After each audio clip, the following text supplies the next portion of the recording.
설교가 됐습니다. 오늘 설교는 부산 조명주 교님께서 기도의 위력에 대해 해주시겠습니다. 정자 인사. 반갑습니다. 설 명절 잘 보내셨나요? 한 주 쉬었는데 오랜만에 뵙는 것 같아요. 명절 기간 동안에 교당에서는 합동 향례가 있었죠. 우리 교도님들 가족들과 함께 하셔서 정성스럽게 향례 잘 올려드렸습니다. 해가 한 해 한 해가 갈수록 그 명절 향례에 이 대각전에 가득할 정도로 더 많이 오시는 것 같아요. 그만큼 제사의 정성이 참 잘 모아진다 그런 느낌을 좀 가졌습니다. 또 교당에서는 현재 천도제가 진행 중이에요. 사제식을 이제 마쳤는데요. 이번 주에 이제 오제식이 돌아오는데 교도님 가족이 아니에요.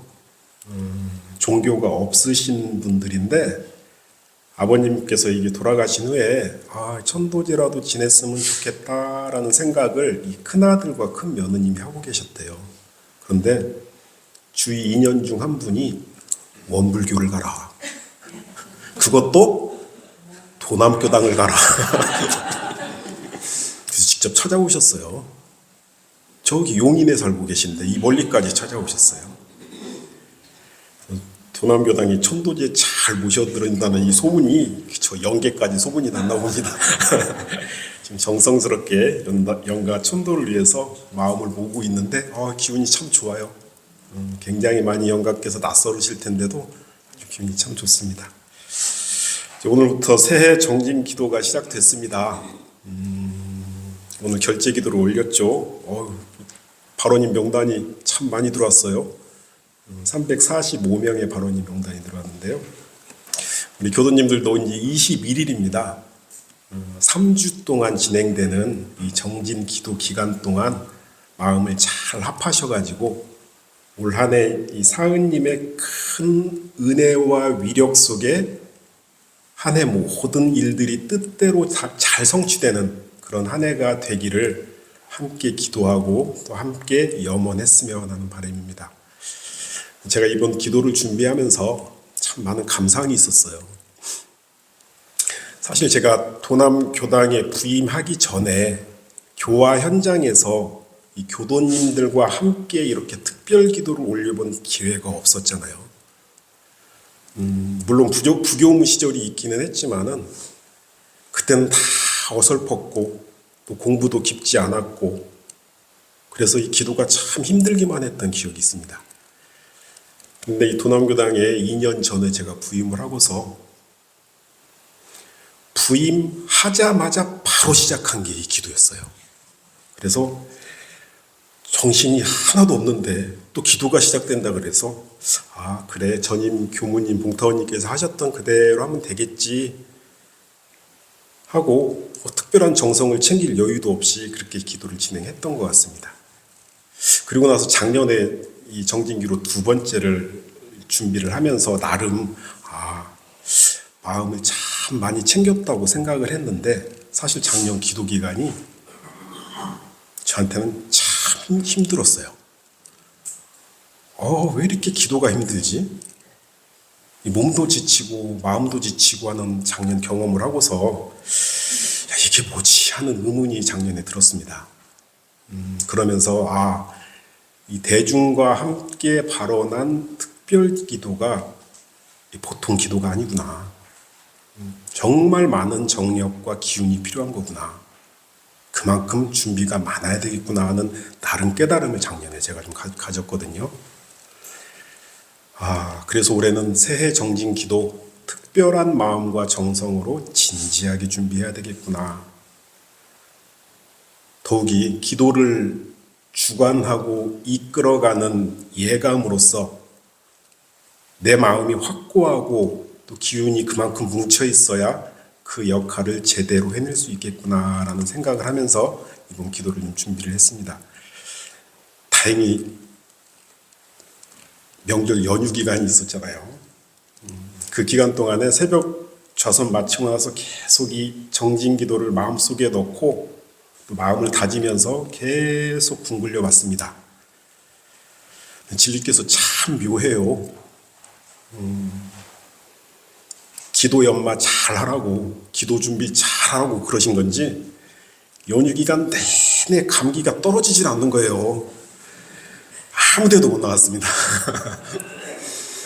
방에 앉아서 법당에 앉아서 그런데 또 그렇게 심하게 아프지는 않아요. 계속 기침 나오고 콧물 나오고 그러더라고요. 그래서 방에 앉아서 법당에 앉아서 어디 가지 말고 연마해라 하시는 것 같았어요. 그러면서 목표가 생기더라고요. 우리 교도님들께 기도의 위력 반드시 나타난다라는 이 확신을 좀 심어주자. 이번 기도를 통해서. 그리고 또 그렇게 기도를 통해서 위력이 나타나기 위해서는 어떻게 기도를 해야 하는지 그 방법을 잘 알려드리자. 그리고 나 스스로도 이 기도를 통해 위력을 또 체험하고 그렇게 하기 위해서 그 방법을 21일 동안 온 기운을 다해 모든 힘을 한번 모아보자라는 그런 다짐을 했습니다.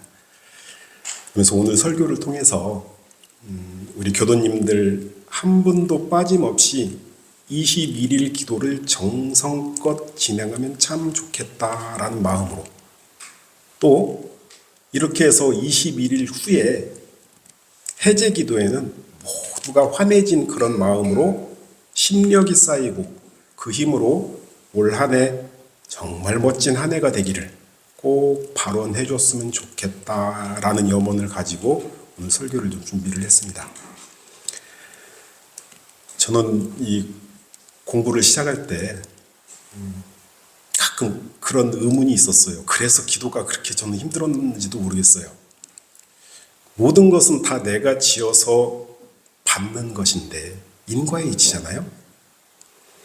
내가 열심히 하면 결과는 좋게 오는 것인데 굳이 기도를 해야 하나? 열심히 노력하면서 성실하게 살면 되는 거 아니야?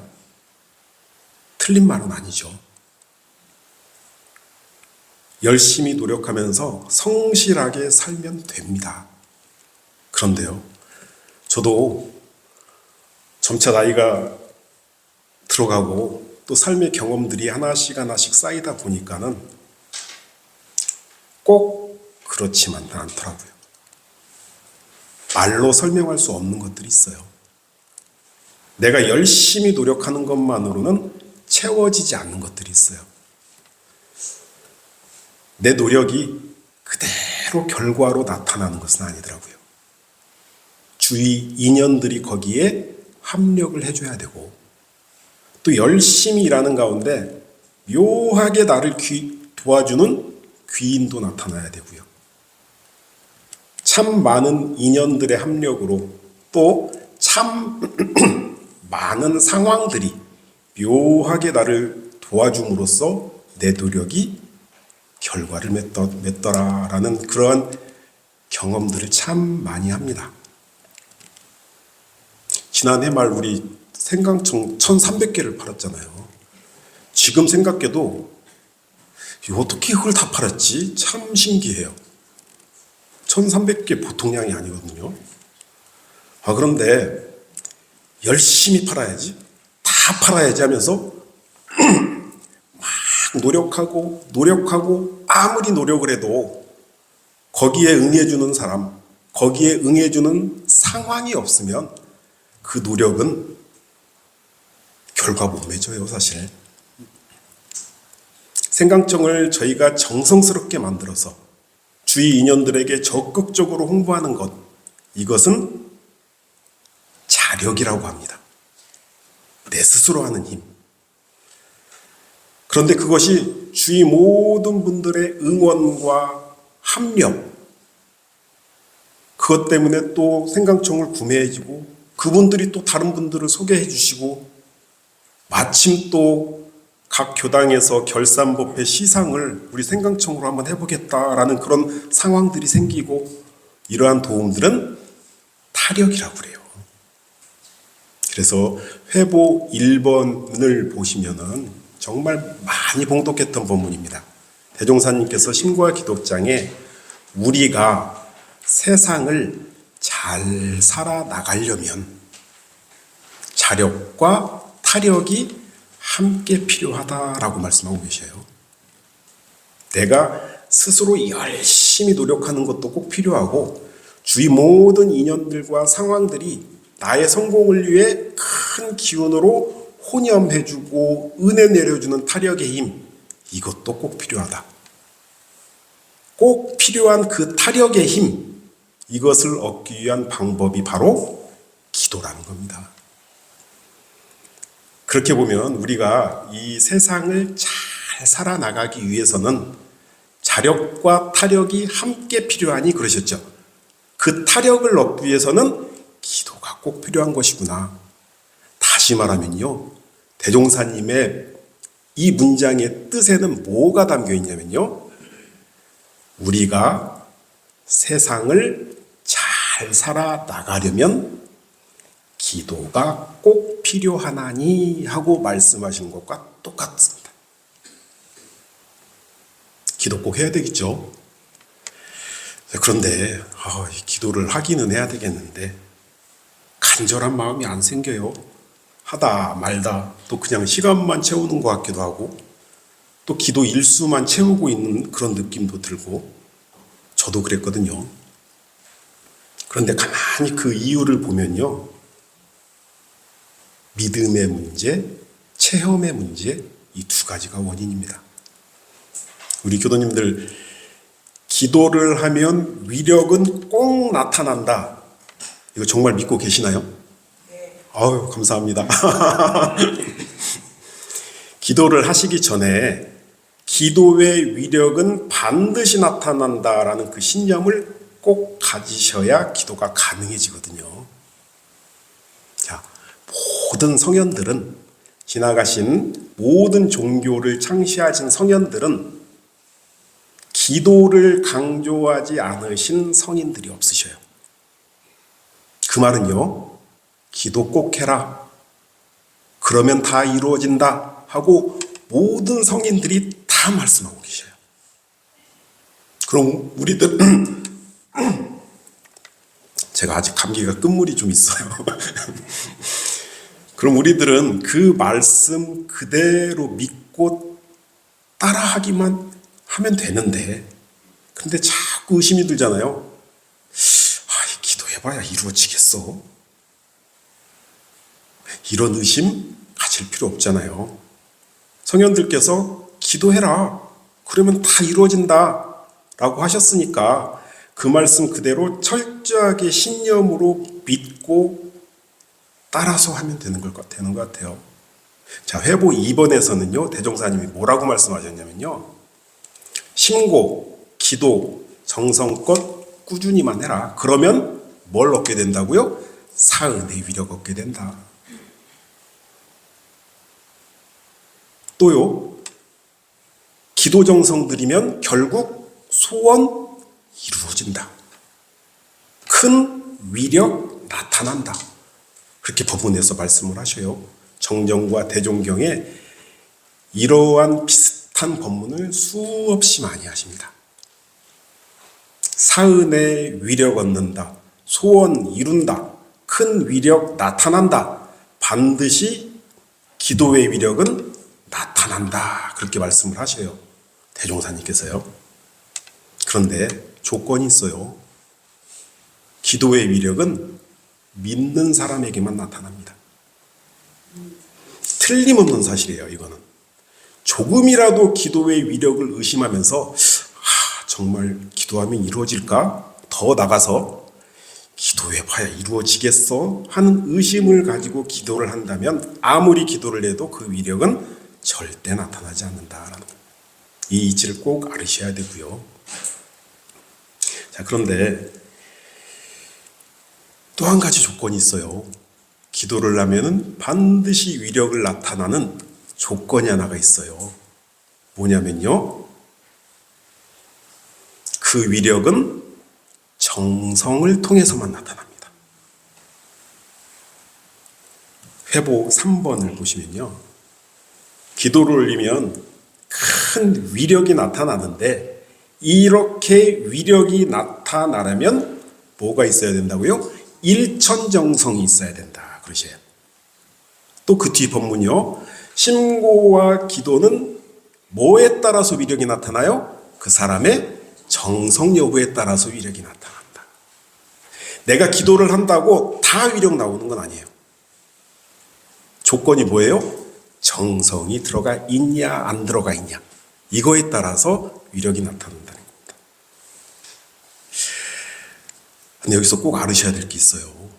그러면 기도를 하는데 정성을 모은다는 의미가 뭔가? 어떻게 해야 기도를 할 때 정성을 모으는 것인가? 기도를 하루도 안 빠지고 계속하면 그것이 정성인가? 제가 오늘 설교를 통해 말씀드리고 싶은 핵심 내용이 바로 이 정성에 관한 문제입니다.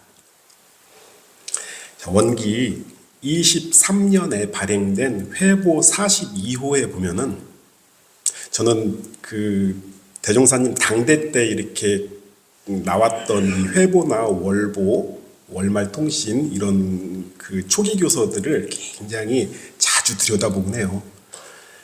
왜냐하면 거기에서 그 당시의 법문들이 참 생생한 법문들이 많거든요. 근데 원기 23년에 발행된 회보에 참 재미있는 얘기가 한 편이 실려 있어요. 굉장히 긴 얘기인데요. 들어보시면 많이 들어본 얘기인데 하실 겁니다. 이청하 선지님이라는 분이 계신데요. 이분이 직접 거기에다 기고를 했어요. 이 글을. 조금 긴 이야기인데 제가 좀 압축을 해봤습니다. 실제로 있었던 이야기랍니다. 어떤 마을에 시어머니의 혹독한 태도로 괴로워하는 며느리가 있었대요. 얼마나 시집살이가 고통스러웠는지 견디다 못해서 결국 친정으로 도망을 갔대요. 그런데 어린 자식이 둘이나 있어가지고 차마 오래 친정에 있지 못하고 3일 만에 다시 집에 돌아와 보니까 이 아이들은 3일 내내 엄마를 찾으면서 울고만 있더랍니다. 근데 그 모습을 보고 그래 어떻게든 내가 참고 견디어 보겠다라고 작정을 하고 사는데 그 시어머니는 날이 갈수록 더 심해졌어. 그래서 급기야는 죽고 싶다라는 마음까지 생겼다 그래요. 그러면서 이런 생각이 들었대요. 내가 죽어버리자니 저 어린 것들이 불쌍하고 그대로 살자니 도저히 살 수는 없겠다. 차라리 저 시어머니 한 분이 죽어버리면 우리 네 사람은 편하게 살 수 있지 않은가. 그렇지. 아무도 모르게 감쪽같이 그렇게 해보자 하고 결심을 했다 그래요. 정말 하면 안 될 생각까지 그렇게 이르게 된 거죠. 여러 가지로 그 방법을 연구한 끝에 하루는 자기가 굉장히 친하게 지내는 의사를 찾아가요. 의사를 찾아가서 독약 한 봉만 달라고 간청을 합니다. 의사가 깜짝 놀라죠. 왜 독약이 필요하냐. 한참을 주저하다가 본인이 살아왔던 일생, 고부간의 그 갈등들을 낱낱이 얘기를 해요. 그러면서 제발 저를 좀 불쌍히 여기셔서 독약 한 봉지만 주시면은 그 은혜는 정말 잊지 않겠다라고 부탁을 합니다. 의사가 한참을 생각하다가 이렇게 말을 해요. 독약 한 봉 드리는 거 어려운 일은 아닙니다. 그런데 그 독약으로 부모를 독살한다는 것, 이거는 차마 못할 일 아니겠습니까? 내가 독약 대신 다른 약을 드릴 테니까 내가 하라는 대로 딱 30일만 그대로 할 수 있겠습니까? 하고 물어요. 그랬더니 그렇게 하면은 30일 후에는 반드시 우리 시어머니가 죽습니까? 물어봐요. 반드시 죽습니다. 독살로 죽는 거는 아니지만은 반드시 죽습니다. 내 말대로 할 수 있겠습니까? 물어요. 그랬더니 그렇게 하겠습니다. 그래요. 그래서 의사가 묻습니다. 어머니가 제일 좋아하는 것이 뭡니까? 과자하고 떡을 제일 좋아한답니다. 그래서 오늘 집에 갈 때 과자 한 봉지를 사서 아이들도 주지 말고 어머니한테만 살짝이 드리고 이 30일 동안 어머니가 어떤 말을 하시든지 네 어머니, 네 어머니 하고 대답만 하시오. 그리고 내가 매일 약을 섞은 떡을 집으로 보낼 테니 매일 밥상에다가 떡을 올리세요. 그리고 저녁마다 안마도 해드리고 또 오늘 아이들 잘 봐줘서 감사해요. 또 어머니가 담배를 즐겨 피시니까 담배도 사다가 올리고 그렇게 해서 30일만 나 죽었다 하고 그냥 꾹 참고 하세요. 그러면은 어머니께서 떡을 약이 들어가 있는 떡을 의심 없이 잘 드실 겁니다. 그리고 나서 30일 후에는 꼭 죽을 겁니다. 라고 해요. 이 며느리가 의사가 시킨 대로 그대로 그날부터 실행에 들어갑니다. 하루 이틀 참고 참으면서 그대로 행해요. 한 11일 정도 지나니까 시어머니 화내는 일이 조금씩 줄어요. 그러면서 이렇게 생각해요. 약이 든 떡을 드시고 효과가 좀 있나? 그런 생각을 해요. 그래, 20일만 더 참으면 나는 해방이다 하면서 더 극진히 자랍니다. 또 열흘이 지나니까 이제는 그 날카롭던 시어머니의 모습이 거의 없어져 가요. 급기야 동네 사람들한테 칭찬까지 하고 다닙니다. 내가 전에 우리 며느리를 잘 몰랐나 봐. 이렇게 효성이 지극한 며느리라고 인지 알았어. 라면서 그렇게 칭찬을 하고 다녀요. 그러면서 집에 와서도 며느리가 하는 일을 거들기 시작합니다. 좀 쉬어라. 내가 할게. 하면서 너무 따뜻한 시어머니가 돼 가시는 겁니다. 이제 30일이 거의 다 됐어요. 며느리 마음속에 이런 마음이 들더래요. 변해가는 시어머님의 모습을 보니까 저 모습이 진정한 어머님의 모습이구나. 저렇게 선하신 시어머니를 내가 왜 지금 죽이려 하고 있지? 잘못됐구나. 근데 시간이 너무 없구나. 그런 생각 때문에 급하게 의사한테 또 달려가요. 가면서 선생님, 저희 시어머니 좀 살려주세요. 제 생각이 틀렸습니다. 제 시어머니 정말 좋은 분이라는 거 인지 알았습니다. 제발 해독제로 좀 주셔서 시어머니 좀 꼭 좀 살려주세요 하고 간청을 해요. 그랬더니 의사 선생님이 하는 말이 안 됩니다. 해독제는 줄 수 없습니다. 어머니는 죽을 수밖에 없습니다. 그런데 그 약 효과가 너무 빨랐는지 이미 어머니가 죽으셨네요. 그래요. 지금 살아계신데 어찌 죽었다고 합니까? 하니까 뭐라고 하셔요? 짐작이 가시죠? 그 표독스럽고 못된 시어머니는 죽었어요. 지금 계신 어머니는 자비롭고 사랑스러운 어머니잖아요. 제가 하라는 대로 해서 원하는 대로 된 겁니다. 라는 이거보다 더 길어요. 사실 굉장히 긴 그 얘기가 우리 회보에 실려져 있습니다. 들어보시니까는 우리 실상사 노부부 법문과 그 맥락이 참 유사하죠. 실상사 법문은 노부부가 말 안 듣는 며느리에게 불공하는 것이고, 이 이야기는 며느리가 시어머니에게 불공하는 얘기잖아요. 바로 실지불공 이야기인데, 근데 갑자기 설교의 기도의 정성에 대해서 얘기하다가 왜 갑자기 실지불공 얘기를 하는가? 이유가 있습니다. 자, 바로 내 앞의 상대에게 불공하는 것이 실지불공이잖아요. 그리고 법신불께 올리는 것을 진리불공이라고 하죠. 그런데 이 실지불공도 진리불공도 위력이 나타나려면은 그 대상에게 뭘 줘야 돼요? 감동을 줘야 위력이 나타난다는 겁니다. 이거 꼭 알으셔야 돼요. 시어머니는 며느리의 정성, 당신이 좋아하는 떡, 당신을 기분 좋게 하는 말 한마디, 행동 하나로 뭘 느끼신 거예요? 감동을 느끼신 거예요. 그래서 위력이 나타난 거예요. 마찬가지로요. 기도를 해서 사은님의 위력이 우리에게 나타나기 위해서는 우리는 법신불 사은님께 뭘 드려야 돼요? 감동을 드려야 돼요. 제 얘기가 아니에요. 대종사님께서 하신 얘기예요. 회보 4번에 그대로 나와 있습니다. 회보 4번에 이렇게 말씀하세요. 그대들 기도할 때 하늘에 감동을 줘야 된다. 천의에 감동이 있게 해야 된다. 라는 법문을 하셔요. 바로 기도에 정성을 다한다는 것은 법신불 사하님께 감동을 주는 정성을 올려야 하는 것이고, 그랬을 때 위력은 반드시 나타난다. 이거 꼭 오늘 마음에 좀 새기셨으면 좋겠습니다. 자, 그럼 법신불 사하님께서 우리의 기도로 감동을 받으시려면 우리가 어떻게 기도를 해야 될까요?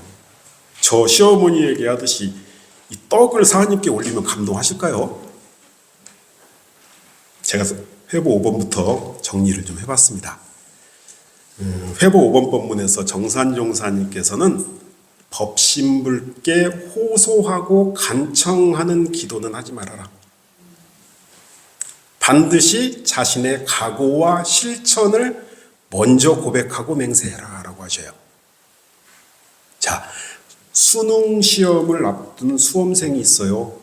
이 두 수험생이 다 이 신앙심이 깊어서 수능을 앞두고 기도를 합니다. 그런데 한 학생은 이렇게 기도를 해요. 사은님, 수능 좀 잘 보게 해주세요. 점수 잘 나오게 해주세요. 하고 간절하게 기도를 해요. 그런데 이 공부할 시간에 공부 안 하고 기도만 하고 있어요. 또 한 학생은요, 저 최선을 다해서 잠도 줄여가면서 공부하겠습니다. 제 건강 지켜주시고 게을러지려는 마음 나지 않도록 좀 지켜주세요. 그럼 진리께서는 이 중에 누구의 기도에 감동을 받으실까요? 첫 번째일까요? 두 번째일까요? 그렇죠. 우리가 기도를 할 때 사은님께 감동을 주는 기도를 해야 되는데, 저희 정진 기원문 오늘 나눠드린 이 책자를 보시면은 그 기원문 안에 빈칸이 하나가 있어요. 빈칸이 하나가 있는데 거기에 그 빈칸은 각자의 소원을 적는 칸이에요. 근데 거기에 내가 이것을 조금 꼭 올 한 해는 이게 좀 이루어졌으면 좋겠다라고 적을 때 거기에 더불어서 21일 이 기도기간 3주 동안에 내가 이런 노력은 절대 멈추지 않고 해보겠습니다 라는 자신의 각오, 실천 이런 것들을 함께 적으시면은 사은님께서는 감동하실 것이다. 그렇게 생각을 합니다. 또 한 가지는요, 회보 6번을 보시면요, 정산종사님께서 기도를 할 때 기도 전에 꼭 이 네 가지 준비하고 나서 기도 들어가라 그러셔요. 그 네 가지가 뭐냐면요, 기도하는 장소 청정하게 청소 깨끗이 해라. 몸과 마음을 청정히 재개해라. 몸은 자주 씻고 옷도 깨끗하게 입고, 기도 전에는 입정을 통해서 마음속에 어떠한 번잡한 생각도 없이 다 비워내고, 또 기도 기간에는 계문은 특히 더 잘 지켜야 정신이 청정해진다라고 말씀하셔요. 또 한 가지 중요한 게 있어요. 평소에 내 마음속에 미워하는 사람이 있거든. 그 미워하거나 해하고자 하는 그 마음을 말끔히 내려놔야지, 그래야지 기도가 된다라는 말씀을 하십니다. 자, 네 가지 한번 볼까요? 도량청정, 심신재계, 계문준수, 해원상생, 이 네 가지가 준비되어야 비로소 사은님께 감동을 줄 수 있는 기도가 된다라는 말입니다. 또 있어요. 회보 7번을 보면요, 첫 번째 원문에 대산종사님께서 이렇게 말씀을 하십니다. 자, 우리의 수행도 마찬가지고요, 기도도 마찬가지고요, 특별히 혼자 애쓰는 것보다 대중과 함께하면 그 힘이 더 크게 쌓인다라고 말씀하셔요. 그래서 우리 교당에서 월요일, 화요일, 그리고 토요일은 오전에 기도를 하고, 그리고 수요일, 목요일, 금요일은 저녁에 기도를 하잖아요. 될 수 있으면 교당에 오셔서 함께 기도를 하시면 더 큰 힘을 받으실 수가 있는데, 그런데 이 직장 관계로 오전에 못 오시고, 또 우리 원로님들께서는 저녁에 깜깜한데 또 못 다니시니까 저녁 기도를 못 오시고 그러시잖아요. 그래서 제가 곰곰이 생각을 해봤어요. 이게 어떻게 하면 좋을까? 한 분이라도 더 오고 싶으시면은 그렇게 좀 만들어야 드려야 될 텐데 해서 제가 계획을 세운 게 이겁니다. 21일 동안 매일 오전에 한 번, 저녁에 한 번 해야 되겠다. 그렇게 계획을 했어요. 그래서 우리 원로님들도 월, 화, 수, 목, 금, 토 오전에 나올 수 있으면 언제든지 나오세요. 오전 10시 반에는 항상 기도가 있을 거고요. 저녁에도 월, 화, 수, 목, 금, 토 6일 동안은 저녁 7시 반에 항상 기도를 하고 있을 겁니다. 항상 기도를 하고 있을 겁니다. 그래서 함께 이렇게 마음을 21일, 3주 동안 그렇게 마음을 합해 주시고 정성을 합해 주시면 참 좋겠다. 그런데도 도저히 멀고 시간이 맞지 않는 교도님들은 어떻게 할까? 각자가 정한 시간을 꼭 정하셔서 그 시간에 맞춰서 기도를 진행하시면 돼요. 진행하시면 되고요. 바로 이것이 정성입니다. 이러한 정성을 내가 보여드렸을 때 사은님은 감동을 하신다라는 거고요. 더불어서 현재 지금 사경 노트를 통해서 사경하고 계신 교도님들이 참 많으신데요. 이 경전 사경을 하는 공덕이 참 크다라는 것은 지난 설교를 통해서 제가 한번 말씀을 드렸어요. 근데 이번 21일 동안 기도를 하시면서 지금 하고 계시는 정전 대종경 사경은 잠시 내려놓으시고 오늘 배부해드린 이 기도 자료집에 있는 법문 사경을 진행해 주시면 좋겠습니다. 제가 기도를 준비하면서 정전 대종경 정산종사법어, 그 다음에 대산종사법어, 한우란 한이치, 그 다음에 대산종사 법문집 1, 2, 3집까지를 꼼꼼하게 좀 읽었어요. 연휴 기간 동안. 그러면서 왜 읽었냐면은 기도에 관련된 가르침을 제가 찾고 싶었어요. 그래가지고 거기에서 이 법문은 우리 교도님들한테 꼭 필요한 기도 법문이다 라는 것을 엄선을 했습니다. 몇 개를요? 21개를 엄선을 해서 거기다 실어놨거든요. 길지가 않아요. 굉장히 짧은 법문들이기 때문에 쓰기가 너무 불편하신 분들은 봉독만 하셔도 좋고요. 매일 하나씩만 봉독하시면 되고요. 혹시라도 쓸 수 있으시다 싶으면 거기에다가 정성스럽게 한번 써보시는 것도 기도를 챙기는 이 마음이, 그리고 이 기도를 하는 마음이 살아나는 도움이 되실 거다라는 말씀을 드립니다. 또 한 가지는요, 우리 예전에 지금 특별기도잖아요. 특별기도라는 예전에 그 장이 하나가 있어요. 특별기도는 이렇게 하는 것이다 라고 대종사님이 직접 써놓으신 예전에 특별기도라는 게 있는데 거기에 보면요, 제가 회부에 신었습니다. 특별기도 기간에는 어느 때를 막론하고 기도하는 심경을 지속해라 하셔요. 21일 동안 그 기도하는 심경이 지속돼야 돼요. 그것이 특별기도다라고 말씀을 하시는데, 그럼 어떻게 해야지 21일 동안 그 마음이 지속될까? 방법이 있어요. 어떤 방법이냐면 조석신고를 활용하는 겁니다. 조석신고 때 이렇게 하세요. 꼭 사은님, 저 기도기간입니다. 정성스럽게 해보겠습니다. 이렇게 꼭 이루게 해주세요. 이거 빼놓지 말고 아침 저녁으로만 이렇게 마음만 모아줘도 기도하는 심경이 21일 동안 지속이 됩니다. 마지막 8번 법문을 보시면요, 사은님께 감동을 주는 기도, 이게 굉장히 중요한 얘기인데요. 기도 기간 중에 남을 위해서 봉사를 하면 큰 위력을 얻는다, 그렇게 말씀을 하셔요. 21일 동안 남을 위해서 기도도 해주고 또 어려운 이웃을 위해서 기꺼이 희사도 좀 한번 해보고 교당의 봉공활동도 평소보다 일부러 좀 더 해보고 하면은 그것이 위력이 더 커진다라는 그런 법문입니다. 꼭 한번 유념하셔서 진행해 보시면 좋겠습니다. 오늘 새해 정진 기도를 결제하면서 우리 교도님들께서 21일 동안 특별 기도에 모두 동참하시고 또 사은님께 감동을 주는 기도로 위력이 나타나서 올 한 해 복이 가득한 한 해가 되기를 간절하게 소망을 해봅니다. 회복 9번에 있는 정산종사 법문을 함께 봉독하면서 설교를 좀 마무리하려고 그래요. 함께 봉독을 좀 해볼까요? 자, 새해 정진 기도를 올리는 우리의 신념, 반드시 위력이 있다는 철저한 신념으로 오래오래 계속하여 정성을 들이면 자연히 법신불의 위력을 얻게 되어 시일의 장단은 있을지언정 원하는 바를 모두 이루게 될 것입니다. 저 역시 기도를 주관하는 예감으로서 하나님께 감동을 주는 기도가 되도록 크게 마음과 기운을 모으도록 하겠습니다. 이상 설교 마치겠습니다.